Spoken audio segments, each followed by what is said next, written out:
Assalamualaikum warahmatullahi wabarakatuh. Perkenalkan, nama saya Kati Magister Rizky Pertiwi dari Prodi APN 3B.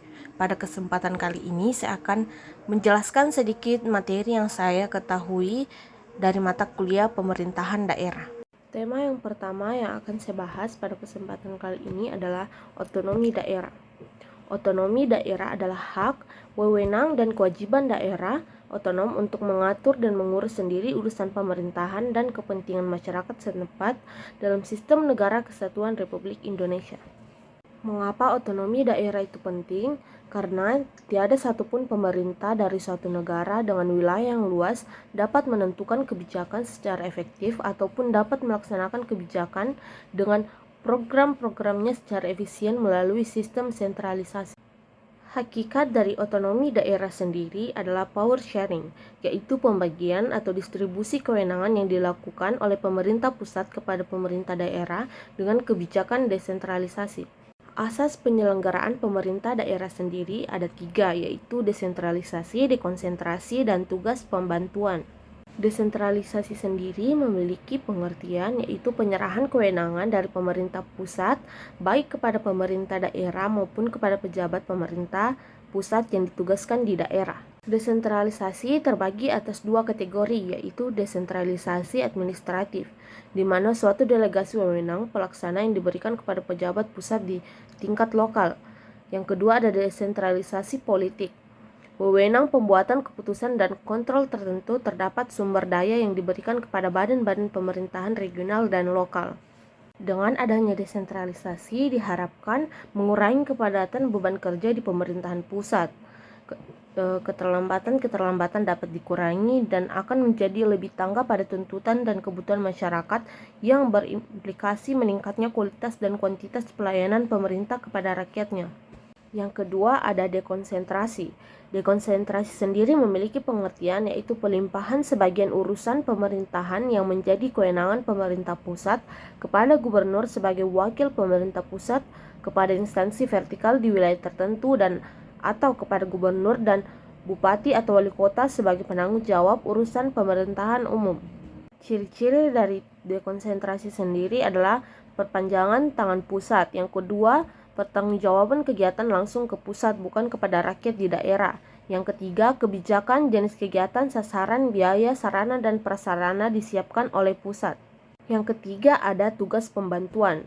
Tugas pembantuan sendiri yaitu penugasan dari pemerintah pusat kepada daerah otonom untuk melaksanakan sebagian urusan pemerintahan yang menjadi kewenangan pemerintah pusat atau dari pemerintah daerah provinsi kepada daerah kabupaten kota untuk melaksanakan sebagian urusan pemerintahan yang menjadi kewenangan daerah provinsi.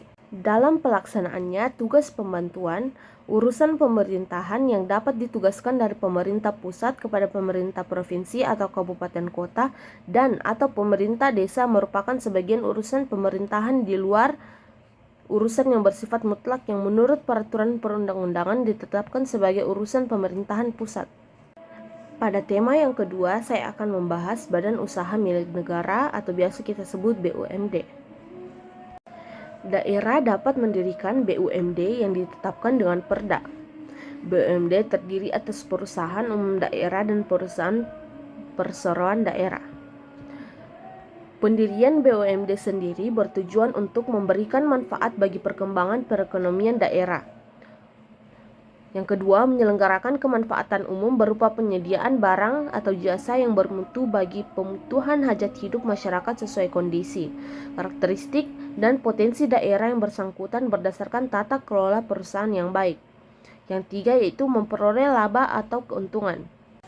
Andil dari kepala daerah dalam BUMD sendiri yaitu kepala daerah merupakan pemegang kekuasaan pengelolaan keuangan daerah dan mewakili pemerintah daerah dalam kepemilikan kekayaan daerah yang dipisahkan.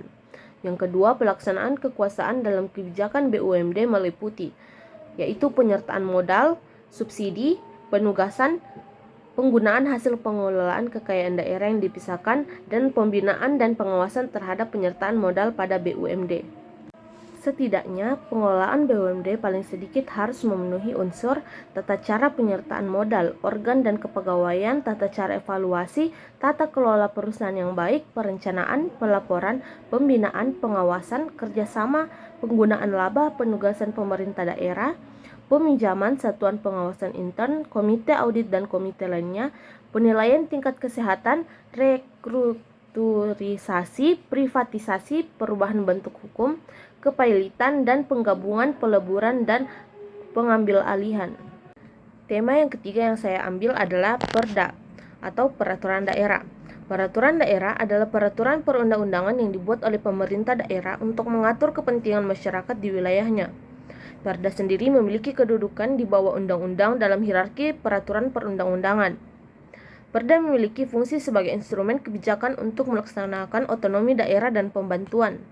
Tujuan utama dari Perda sendiri adalah memberdayakan masyarakat dan mewujudkan kemandirian daerah. Adanya peraturan daerah yaitu karena adanya usulan dari komisi-komisi di DPRD yang dimasukkan ke Badan Pembentukan Peraturan Daerah untuk kemudian dibahas. Bapom Perda ini adalah alat kelengkapan di DPRD yang bertugas untuk membantu merancang, menyusun, dan membahas peraturan daerah. Kendala dalam pembuatan perda sendiri yaitu penindakan, maksudnya itu banyak perda yang dihasilkan tapi implementasi di lapangan masih kurang maksimal. Cara agar masyarakat dapat lebih terlibat dalam pembuatan perda sendiri yaitu dengan cara ketika rancangan perda sudah jadi, maka rancangan tersebut akan disosialisasikan melalui forum group discussion atau FGD yang mengundang masyarakat, tokoh masyarakat, penaskah akademik, dan lain-lain. Dari sosialisasi inilah banyak masukan yang diterima DPRD Kota Makassar yang membuat rancangan perda itu semakin baik. Saran dalam pembuatan perda sendiri yaitu perlu mengutamakan keinginan masyarakat karena menjamin kebijakan yang diambil sesuai dengan harapan masyarakat, membantu pemerintah dalam menyebarluaskan peraturan, mencegah penolakan atas peraturan, memberikan kesempatan bagi suara masyarakat untuk didengar, menjamin pengambilan keputusan yang adil dan bijak, dan masyarakat dapat berkontribusi dalam penyusunan perda dengan memberikan masukan baik secara verbal maupun tulisan. Masukan ini dapat disampaikan lewat rapat publik, kunjungan kerja, sosialisasi, seminar, lokakarya, dan diskusi. Mungkin itu saja yang dapat saya jelaskan mengenai mata kuliah pemerintahan daerah. Adapun kesimpulan yang dapat saya ambil dari mata kuliah ini yaitu memberikan saya pemahaman yang luas dan mendalam tentang bagaimana pemerintah daerah bekerja dalam kerangka negara kesatuan dan bagaimana prinsip otonomi dapat diterapkan untuk memajukan kesejahteraan daerah serta meningkatkan kesejahteraan masyarakat.